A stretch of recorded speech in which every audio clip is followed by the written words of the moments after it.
The midday suns of Kratos, four beat down mercilessly on Execution Square, their harsh light reflecting off the polished metal of the Terran Confederacy insignias that adorned every building surrounding the open plaza. In the center of the square, bathed in that unforgiving light, knelt Lyra. Her metallic skin, normally a shimmering copper gold that caught and reflected light in mesmerizing patterns, was now dulled with dust and dried blood. The energy shackles binding her wrists to the raised stone platform hummed with an ominous blue glow, cutting into her flesh whenever she moved. Lyra kept her gaze fixed on the polluted sky above, refusing to acknowledge the crowd that had gathered to witness her execution. Her multicolored eyes, shifting between amber, violet, and emerald, remained unflinching even as the executioner approached. She was Xylosian, one of the native inhabitants of this mining planet, and today she would die for a crime she had committed only to save her people. The crowd was a mixture of Terran colonists and Xylosian natives, separated not by physical barriers, but by an invisible line of tension. The Terrans watched with expressions ranging from indifference to satisfaction. Another terrorist eliminated, another threat to the Confederacy neutralized. The Xylosians stood in grim silence, eyes downcast, their iridescent skin tones muted as if in mourning. Above them all, surveillance drones hovered like mechanical vultures, their cameras recording everything, their presence a constant reminder of the Terran Confederacy's watchful eye. Commander Vex stepped forward, his pristine white uniform unmarked by the dust that seemed to coat everything else on Kratos 4. His voice, amplified by the square's acoustic design, rang out with practiced authority. Lyra of the Xylosian Eastern Reaches stands convicted of sabotage against Terran Confederacy mining operations and providing material support to Xylosian terrorist cells, he announced, his tone suggesting he was reading a weather report rather than condemning someone to death. The sentence, as prescribed by Confederacy law, is execution. Lyra closed her eyes briefly. The trial had been a farce, evidence manufactured, witnesses coerced, her confession extracted under duress. What she had actually done was attempt to disable an experimental drilling station that TC engineers had installed directly over an ancient Xylosian aquifer. Their reckless mining would have poisoned not only the water supply for hundreds of Xylosian settlements, but eventually the groundwater that supplied the Terran citadel itself. When her warnings through official channels were ignored, she had taken more direct action. She had been careful, using her knowledge as an environmental scientist to ensure the drilling equipment would be disabled without causing catastrophic failures or harming personnel.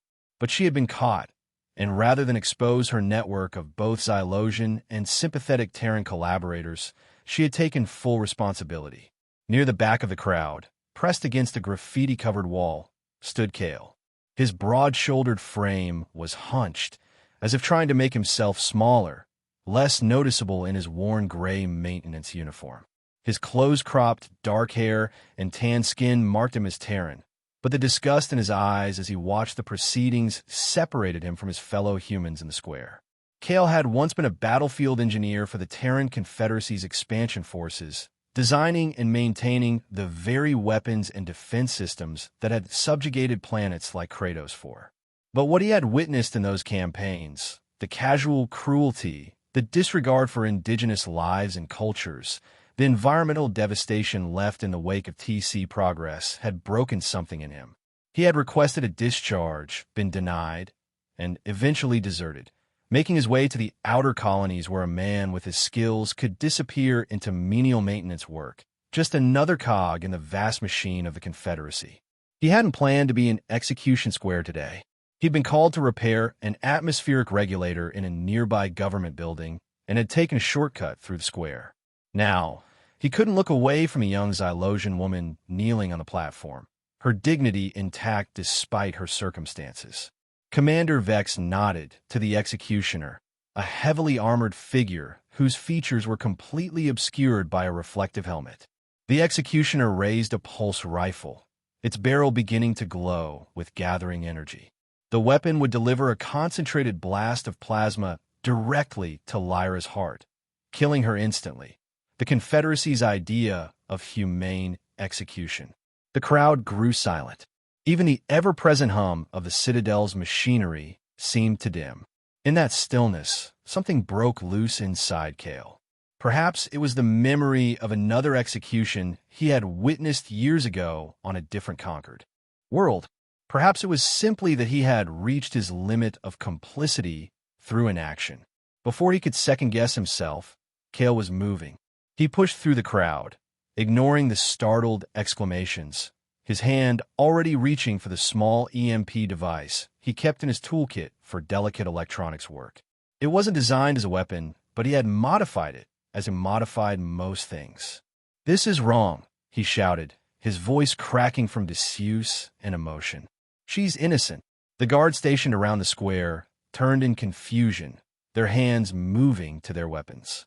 The executioner paused, the pulse rifle still raised, but the finger not yet on the trigger. Commander Vex's expression shifted from bored officiousness to irritated surprise. In that moment of confusion, Cale activated the EMP device.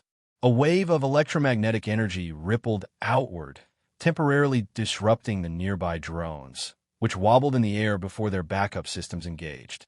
More importantly, it interfered with the executioner's pulse rifle and, critically, the energy shackles binding Lyra. Cale vaulted onto the platform as the guards began to react. He grabbed Lyra's arm, helping her to her feet as the shackles flickered and failed. "Run," he hissed, pulling her toward the edge of the platform opposite the executioner.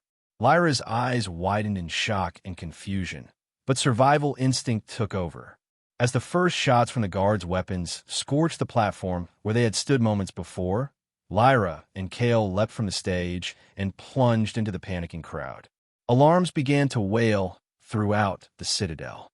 Red emergency lights bathed the streets in an apocalyptic glow as Cale and Lyra ran, ducking into narrow alleys and service corridors. Cale led the way, his years of maintaining the Citadel's infrastructure giving him intimate knowledge of its hidden passages and overlooked spaces. "This way," he said, prying open a maintenance hatch that led to a network of access tunnels beneath the street level. The tunnels connect to the old sewage system. We can get outside the Citadel walls. Lyra hesitated only a moment before following him into the darkness.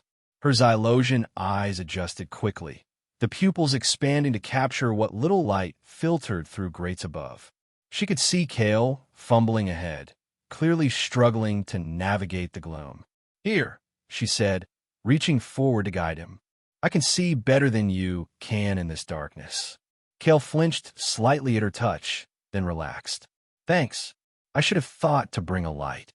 "You were busy saving my life," Lyra replied, her voice neutral. "Why did you do that?"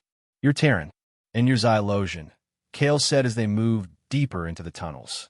"Neither fact should determine whether you live or die." He paused at a junction, considering. "Besides, I've seen enough TC justice to know a show trial when I see one." Above them, they could hear the thudding of boots as security forces swept the streets. Occasionally, the high-pitched whine of a search drone would pass overhead. They moved as quickly as they dared through the labyrinthine tunnels, Cale's knowledge and Lyra's night vision combining to navigate the treacherous path. "They'll have the city exits locked down," Cale muttered as they reached a larger chamber where several tunnels converged. "But this water drainage system leads out beyond the eastern wall. It's partially collapsed, so the security systems don't monitor it closely." "And after that?" Lyra asked, her breath coming in short gasps. The adrenaline that had carried her this far was fading, and the reality of their situation was setting in. "Where exactly are we going?" Cale stopped and turned to her, his expression visible now in the dim phosphorescent light of fungi growing on the tunnel walls. "I don't know," he admitted. "I didn't exactly plan this. He ran a hand through his short hair. "I couldn't watch them kill you." Lyra studied him, her multicolored eyes unreadable. "Well, I suppose having no plan is better than being dead." She gestured ahead. "Lead on, Terran." The drainage tunnel eventually led them to a rusted grate overlooking a dried-up riverbed on the outskirts of the citadel. The outer districts were a patchwork of abandoned industrial zones and ramshackle housing where the poorest citizens, mostly Xylosians, lived in the shadow of the citadel's walls. Beyond that sprawled the harsh wilderness of Kratos IV, red rock deserts, deep canyons, and sparse, tough vegetation adapted to the planet's unforgiving conditions. Kale forced the grate open, and they emerged into the fading light of late afternoon. The smaller of Kratos IV's twin suns had already set, and the larger was sinking rapidly toward the horizon, casting long shadows across the barren landscape. "We need to keep moving," Kale said, scanning the perimeter of the citadel. "They'll have aerial drones scanning this area soon." Lyra nodded, but her legs wobbled as she took a step. Now that they had stopped running, her body was reminded that she had spent the last 3 days in a detention cell with minimal food and water, awaiting execution. Kale caught her arm as she stumbled. "Sorry," she muttered. "I'm a bit." "Don't apologize," Kale said firmly. "Here, lean on me if you need to." They made their way through the outer district as quickly as Lyra's condition allowed, keeping to shadows and avoiding the few residents they saw. Most people hurried about their business, heads down, but occasionally someone would look up and notice the odd pair, a Terran in maintenance coveralls supporting a clearly weakened Xylosian woman. No one raised an alarm, but Kale could feel the weight of their stares. As the last light faded from the sky, they reached the edge of the settled area. Before them stretched the wilderness, a seemingly endless expanse of red rocks and difficult terrain. "There's a place we can shelter for the night," Lyra said, pointing to a ridge of rock formations in the distance. An old Xylosian research outpost, abandoned when the TC took over, but the basic structure should still be intact. Kale looked at her with surprise. "You know this area?" A ghost of a smile crossed Lyra's face. "I was an environmental researcher before I became a terrorist. This was one of my field sites." They set off across the open ground, painfully exposed until they reached the first scatter of boulders that offered some cover. The temperature dropped rapidly with the setting of the suns, the desert heat giving way to a bone-deep chill. Lyra's condition worsened in the cold. Her Xylosian physiology was not well adapted to temperature extremes. "Just a bit further," Kale encouraged, practically carrying her now. "You said there was shelter ahead." "Behind that ridge," Lyra confirmed through chattering teeth, her normally melodic voice strained. "There's an entrance disguised as a rockfall." True to her word, they found the entrance, a narrow gap between tumbled boulders that opened into a small chamber carved into the rock face. The outpost had been built into a natural cave system, extended and reinforced with Xylosian bioarchitecture, a unique blend of grown and constructed materials. Inside, the temperature was more moderate. Kale helped Lyra to a built-in bench along one wall, then explored the small outpost, finding basic emergency supplies that had been left behind, or perhaps hidden for future need. "There's some preserved food and water purification tablets," he reported, returning to Lyra with a container of water, "and some emergency blankets. Not much else." Lyra took the water gratefully. "It's more than I expected," she said. This place was abandoned nearly a decade ago. They ate a sparse meal of preserved Xylosian food, nutrient-dense root vegetables, and dry protein strips that Kale found challenging but edible. As Lyra's strength began to return, the awkwardness of their situation became more apparent. They were strangers, members of civilizations in conflict, thrown together by a split-second decision. "Why were you really there today?" Lyra asked finally, breaking the silence. "In the square." Kale considered lying, then decided against it. "Wrong place, wrong time. Or right place, right time, depending on how you look at it. I was doing repairs nearby, and you just decided on a whim to risk your life for a Xylosian criminal?" Kale met her gaze. "Are you a criminal?" Lyra's multicolored eyes flickered. "By TC law, yes. I did sabotage that drilling equipment." "Why?"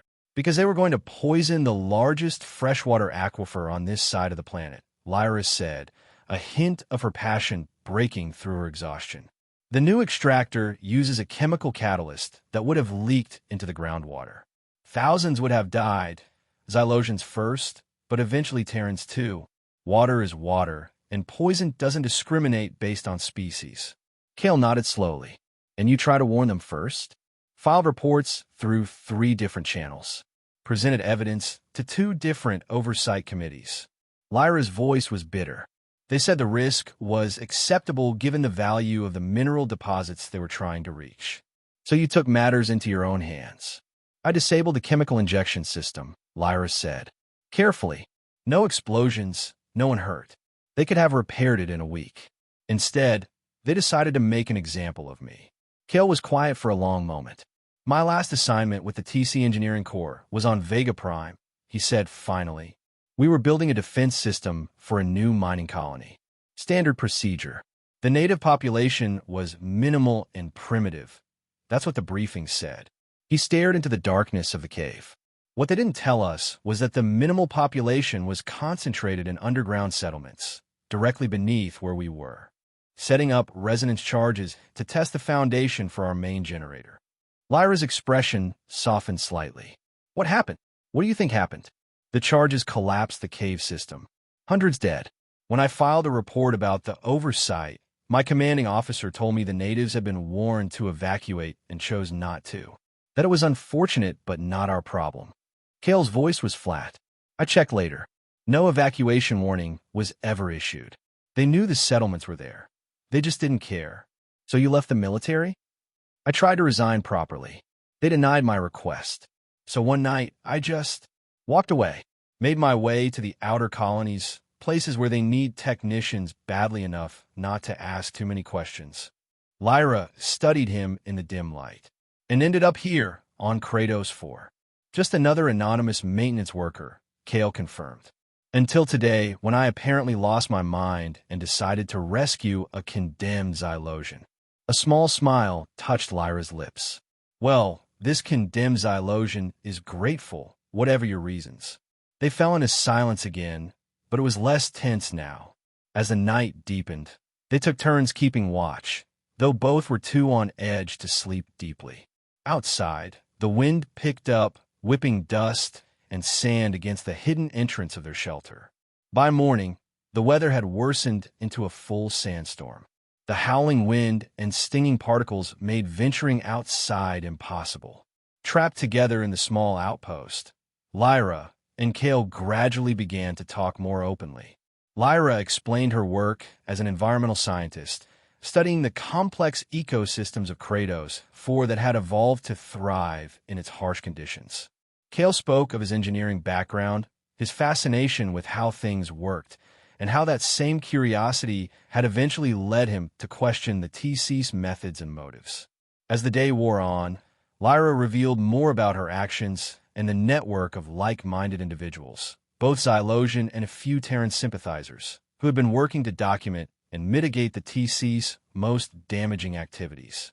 They'll be wondering what happened to me, she said, her expression troubled. Whether I betrayed them under interrogation. You didn't give them up, even facing execution, Kale pointed out.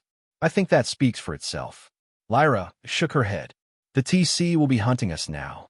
They can't afford to let this go. A Terran helping a Xylosian prisoner escape? It undermines everything they've built here. Kale nodded grimly. We need a plan beyond just hiding. Supplies won't last long, and they'll eventually search this area. Lyra was quiet for a moment, then moved to a seemingly blank wall of the outpost. She pressed her palm against a specific spot, and a hidden compartment slid open, revealing an old communication device of Xylosian design. I don't know if this still works, she said, removing the device. It's old technology, but the advantage is that it operates on frequencies the TC doesn't monitor closely. Kale examined the device with professional interest. Power source. Bioluminescent cells, Lyra explained. They can remain dormant for years and reactivate with the right stimulus. She manipulated the device in a specific pattern, and gradually it began to emit a soft, pulsing light. If it works, it should send a coded location ping to any active receivers on the same network, she said. There's a resistance outpost in the Crimson Canyons, about 3 days' journey from here. If anyone is monitoring, they might send help, or at least tell us if it's safe to try to reach them. And if no one responds? Lyra's multicolored eyes met his. Then we're on our own. They waded through the remainder of the sandstorm, rationing their supplies carefully. Toward evening, as the wind finally began to die down, the communication device pulsed in a different pattern. Lyra studied it intently, then looked up at Kale with the first genuine smile he had seen from her. "They're still there," she said, "and they'll be expecting us." The journey to the Crimson Canyons would take them across some of the most treacherous terrain on Kratos 4. They set out at dawn the next day, carrying what supplies they could from the outpost. The landscape was even more desolate after the sandstorm. Familiar landmarks buried or altered, but Lyra navigated with confidence, reading subtle signs in the rock formations and sparse vegetation.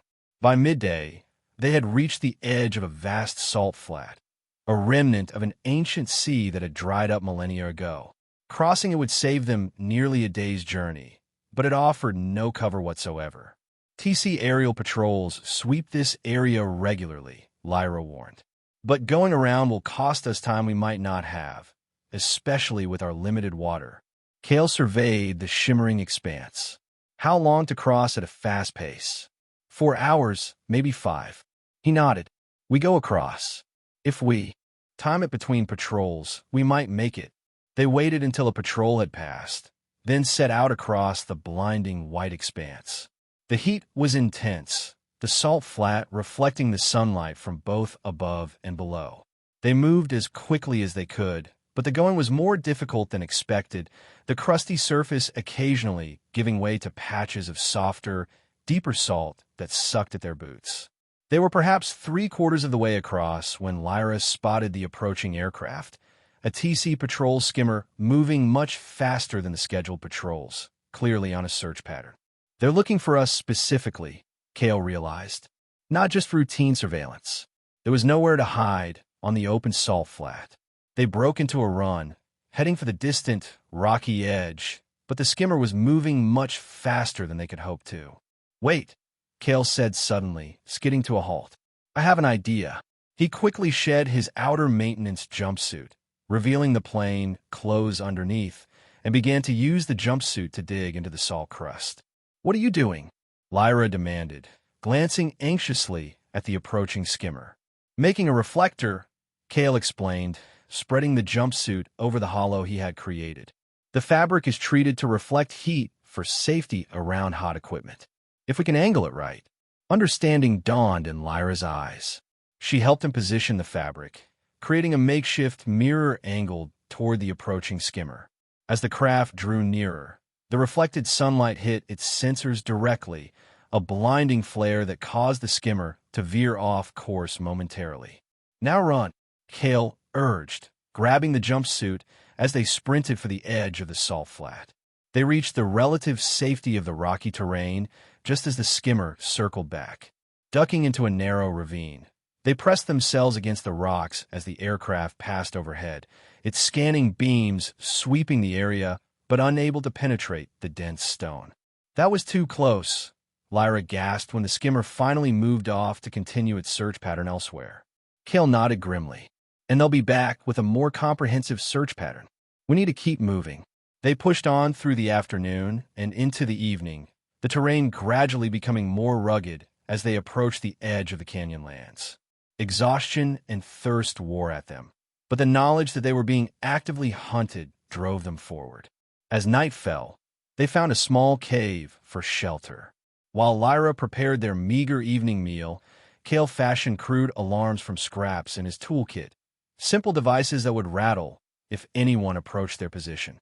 "You're good at this," Lyra observed. "The improvisation." Kale shrugged. "Engineering is problem-solving. The principles are the same whether you're building a defense system or trying to stay alive in the wilderness."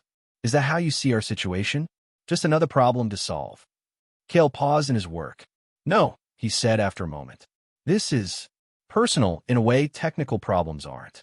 Because your life is at stake too now. Because it matters in a different way," he said, struggling to articulate his thoughts. "Technical problems are abstract. This is about people, about right and wrong. He met her gaze. About you. Something shifted in Lyra's expression, a vulnerability that hadn't been there before. You hardly know me. I know enough, Cale said simply, and returned to his work. The next day brought them into the outskirts of the Crimson Canyons, a maze-like system of deep gorges cut through red rock by ancient rivers long since dried up. The terrain was challenging but offered excellent concealment. However, it also presented new dangers: narrow ledges, unstable rock faces, and the native predators that made their homes in the canyon walls. They had just navigated a particularly treacherous stretch, climbing down into one of the deeper canyons, when they heard the sound of loose rocks falling behind them. Turning quickly, they saw a TC scout team descending the same path they had just taken, 6 soldiers in light combat gear, led by a tracker. They found our trail, Cale whispered, pulling Lyra into the shadow of an overhanging rock. The patrol was too close to outrun in the open canyon. Instead, they crept deeper into the network of side canyons, trying to lose their pursuers in the labyrinthine passages. The game of cat and mouse continued for hours, with several close calls that left them breathless and hiding as TC soldiers passed just meters away. As the day waned, they found themselves in an unfamiliar section of the canyon system. The walls here were oddly smooth in places, with geometric patterns that suggested artificial enhancement of the natural formations. These are old Xylosian ruins, Lyra said softly, her fingers tracing symbols etched into the rock.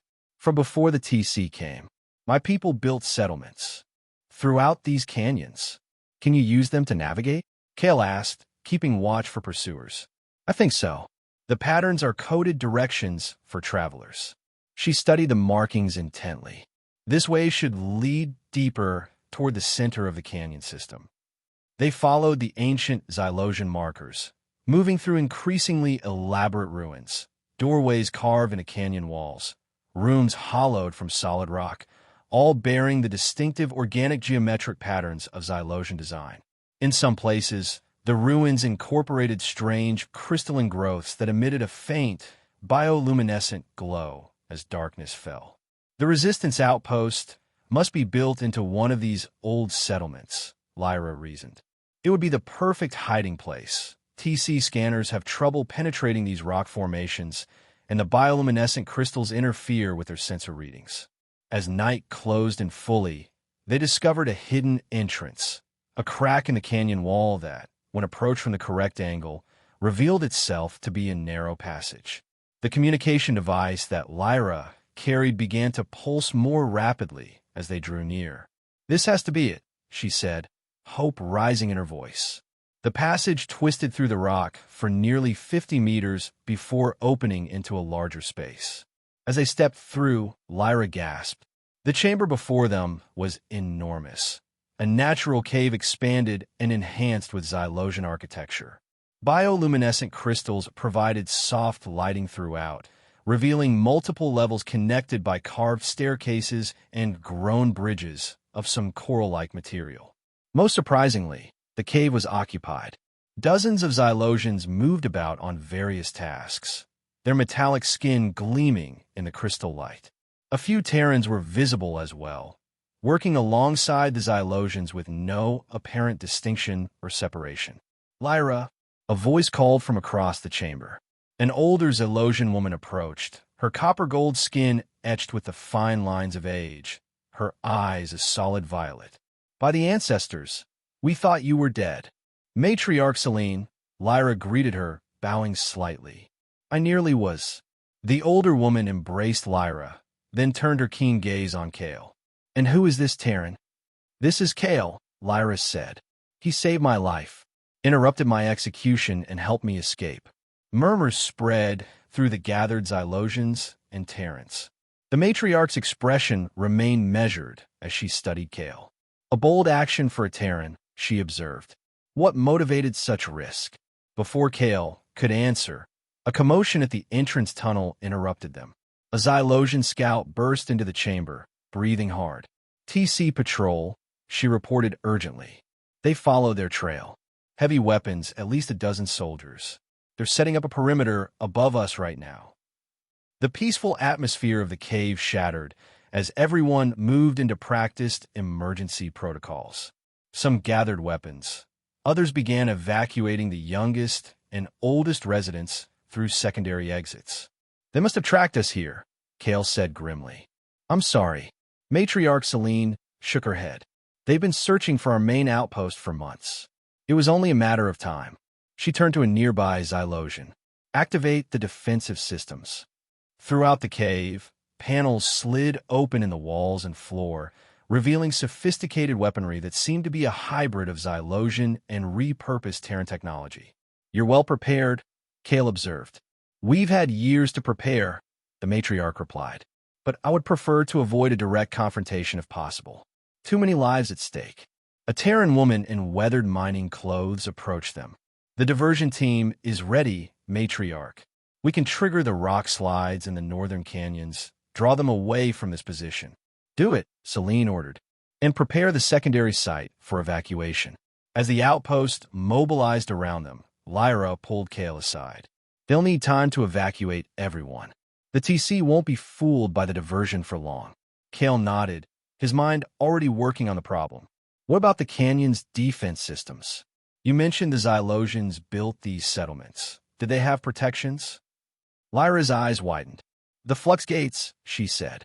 Ancient technology, emergency measures for flash floods and invaders.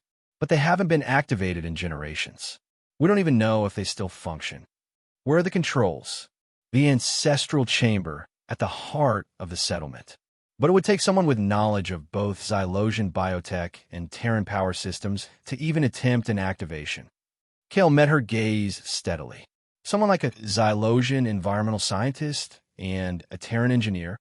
They found Matriarch Celine coordinating the evacuation and quickly explained their idea. The older Xylosian was skeptical but desperate enough to allow them to try. The ancestral chamber has been sealed for decades, she warned.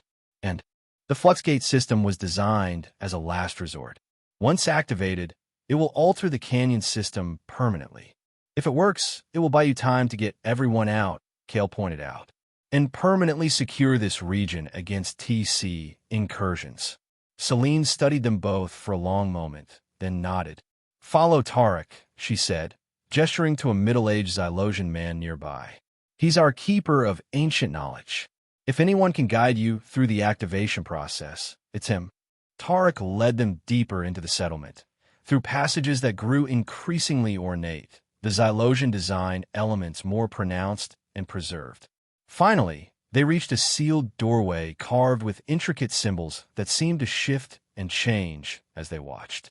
The ancestral chamber, Tarek said reverently. I've never been inside myself. Only those with the highest need may enter.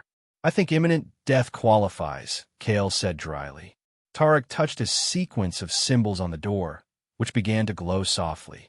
With a sound like a deep exhalation, the massive door slid open, revealing a circular chamber dominated by a central column of crystalline material that reached from floor to ceiling. The column pulsed with an inner light, casting rainbows across the walls. The Heartstone, Tarek explained, it connects to a network of similar crystals throughout the canyon system. In the ancient days, it was used to coordinate defense, communication, even environmental control. Lyra approached the column, her expression awed. I've read about these in historical texts, but I never thought I'd see one active. How do we use it to activate the flux gates? Kale asked, examining the base of the column where it met the floor in a series of crystalline roots or tendrils. The interface is biological, Tarek said. It requires a Xylosian touch to activate. But the power systems were damaged long ago during the initial TC invasion. That's where your Terran knowledge might help. Kale knelt to examine the base more closely. Sure enough, he could see where more modern components had been grafted onto the ancient system. Jury-rigged repairs using Terran technology. These connections are crude but functional, he assessed. The power regulation is the main issue. Too little, and the system won't activate fully. Too much, and it could overload catastrophically. Above them, they heard the distant sound of weapons fire. The the TC forces engaging with the outpost's outer defenses. "We don't have much time," Lyra said urgently. Kale nodded and set to work, using tools from his kit to modify the power connections. Lyra and Tarek consulted ancient inscriptions around the chamber, trying to decipher the correct activation sequence. "I think I understand," Lyra said finally. The flux gates were designed to channel and redirect the seasonal flash floods that once ran through these canyons. They can be used to create essentially a labyrinth that constantly shifts and changes, making the canyon impassable to outsiders. "Can you activate it?" Kale asked, finishing his adjustments to the power system. "I need to interface directly with the Heartstone," Lyra said. "It will read my intent and genetic identity as Xylosian." "Will it be dangerous?" Kale's concern was evident in his voice. Lyra managed a small smile. "Probably, but not as dangerous as facing a TC firing squad a second time." She placed both hands on the Heartstone, her palms flat against the crystal surface. Immediately, the pulsing light intensified, and tendrils of luminescence began to spiral up her arms. Lyra gasped, her eyes widening as her multicolored irises began to glow with the same light. "Lyra!" Kale moved toward her, but Tarek held him back. "Do not break the connection," the older Xylosian warned. "She is communing with the ancestors now." Lyra's voice, when she spoke, had an oddly resonant quality, as if multiple voices were speaking through her. "The system recognizes the threat. The flux gates will activate, but they require energy, more than is currently available." Kale thought quickly. What about a power surge from the TC equipment? Their perimeter sensors and weapons all run on standard TC power cells. If we could channel that energy? "Yes, Lyra," the voices agreed. "But it would require drawing them closer into the heart of the canyon system." "Into a trap," Kale realized. "We need bait.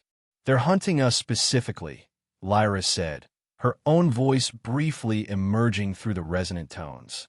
"You and me, Kale." Their eyes met in understanding. It would be dangerous, possibly suicidal, but it might be the only way to save the outpost. "I'll go," Kale said firmly. "I can lead them in and trigger their systems to overload at the right moment."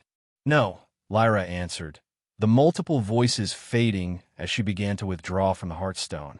"We go together. The Heartstone has shown me the path. We need to reach the echo basin at the center of the canyon system." As Lyra disconnected from the Heartstone, she swayed slightly, and Kale moved to support her. The crystal's light had faded to a steady, expectant pulse. "The system is prepared," she explained, "but it needs the final trigger from the echo basin, and it needs the energy surge from the TC equipment." They quickly developed their plan with Tarek's help. While the outpost continued its evacuation through hidden exits, Lyra and Kale would make their way to the echo basin, deliberately allowing themselves to be spotted by TC patrols along the way. If all went as planned, they would draw the TC forces into the basin just as the evacuation was completed, then trigger the flux gates, trapping the TC in the shifting canyon labyrinth while they escaped through a route only Lyra would be able to navigate. The plan was dangerous and depended on precise timing, but they had no better options. With the sounds of conflict growing louder above, they set out, Tarek guiding them to a different exit that would put them on a path to the echo basin. The journey through the canyon system was tense.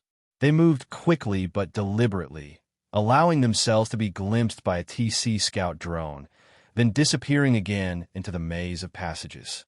The pattern of pursuit and evasion continued, with Lyra and Kale gradually drawing the TC forces deeper into the canyon, away from the evacuating outpost. "Are you sure you can find our escape route after we trigger the flux gates?" Kale asked as they paused in a narrow side canyon, catching their breath. Lyra nodded. "The Heartstone shared the knowledge with me. It's encoded in the crystal formations themselves, patterns only a Xylosian can read." They continued on, the sound of pursuit growing closer as the TC realized they were chasing the very fugitives they had been sent to find. Twice they nearly walked into ambushes, saved only by Lyra's heightened senses and Kale's tactical awareness. As twilight deepened the shadows in the canyons, They finally reached the Echo Basin, a nearly circular depression surrounded by towering cliffs etched with ancient Xylosian symbols. At the center stood a formation of crystals similar to the Heartstone, but smaller, arranged in a spiral pattern. The trigger point, Lyra confirmed, kneeling beside the formation. Once activated, we'll have minutes at most before the flux gates begin to shift. Kale took up a position at the basin's entrance, watching for pursuers. They're close. I can hear their comm signals. Lyra began the activation sequence, placing her hands on specific crystals in the formation. Each touch caused a crystal to glow more brightly, the light spreading through veins in the rock floor. We need them and their equipment fully in the basin for the energy transfer to work, she reminded Kale. He nodded grimly. I'll make sure of it. The first TC soldiers appeared at the basin entrance, just as Lyra was completing the initial sequence. Kale, rather than hiding, stepped into plain view. Looking for someone? He called out, then ducked behind a rock formation as they fired. More TC forces poured into the basin, spreading out in standard search formation. From his hiding place, Kale could see their commander, a hard-faced woman in officer's armor, directing them to secure the perimeter. We know you're here. Deserter, the commander shouted. You and the Xylosian terrorist.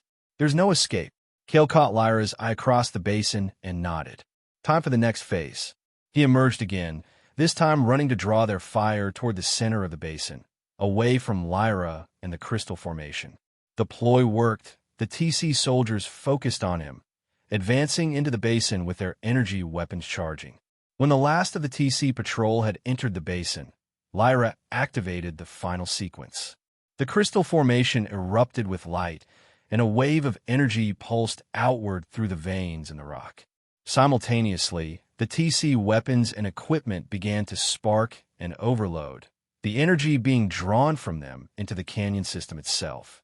Now, Lyra shouted, breaking from her position and running toward a narrow crevice in the basin wall that was beginning to glow with the same light as the crystals. Kale sprinted toward her, dodging energy blasts from the few TC weapons still functioning. Around them, the very walls of the canyon began to shift and move, sections of rock sliding against each other with a deep, grinding sound. The TC forces, realizing too late that they had been lured into a trap, began a disorganized retreat, but the entrance they had used was already sealing itself, massive slabs of rock sliding into new configurations. Kale reached Lyra just as she entered the glowing crevice. Behind them, chaos erupted as the basin floor began to reconfigure itself, sections rising and falling unpredictably. The last thing they saw as they squeezed into the escape route was the TC commander screaming orders into a comm unit that no longer functioned, her forces scattered and trapped in the constantly shifting maze that the canyon had become. The escape passage was narrow and winding, guided by glowing crystal veins that only Lyra could interpret correctly. They crawled and climbed through spaces that sometimes seemed impossibly tight, the sounds of the transforming canyon system reverberating all around them. After what felt like hours, they emerged onto a high ledge overlooking a vast expanse of the canyon lands. From this vantage point, they could see the incredible transformation taking place. Entire sections of the canyon system shifting and rearranging, creating an ever-changing labyrinth that would trap the TC forces for days, possibly weeks. More importantly, in the distance they could see a caravan of people making their way across a hidden path through the rocks, the successfully evacuated residents of the outpost. It worked, Lyra breathed, exhaustion and wonder mixing in her voice. Kale nodded, too tired for words, and sank down beside her on the ledge. For a long moment, they simply sat in silence, watching the distant caravan and the reshaping landscape below. What happens now? Kale finally asked.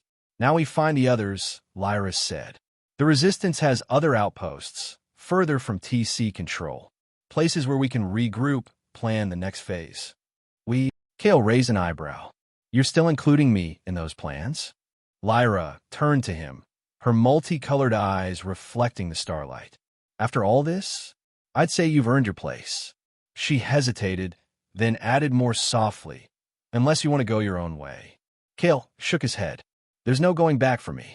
Not now. He looked out over the transformed canyons. Besides, I think we make a good team. We do, Lyra agreed, a smile touching her lips. She reached out hesitantly and took his hand. Thank you for saving my life, for helping save all those people. Thank you for showing me there was still something worth fighting for, Kale replied, his fingers intertwining with hers. They remained that way as the first light of dawn began to brighten the horizon, illuminating the new landscape they had created, a landscape where, for the moment at least, they were safe and where perhaps the resistance against the Terran Confederacy's oppression could grow stronger. The journey ahead would be long and dangerous. The TC would not abandon their pursuit easily, especially now that Kale and Lyra had dealt them such a significant defeat. But for the first time since Kale had impulsively leapt onto that execution platform, they had more than just survival to look forward to. They had a cause, they had allies, and they had each other. As the primary sun of Kratos forecrested the horizon, bathing the red rocks in golden light, Lyra and Kale rose to their feet. Hand in hand, they began the descent toward the distant caravan and whatever future awaited them, a future they would face together.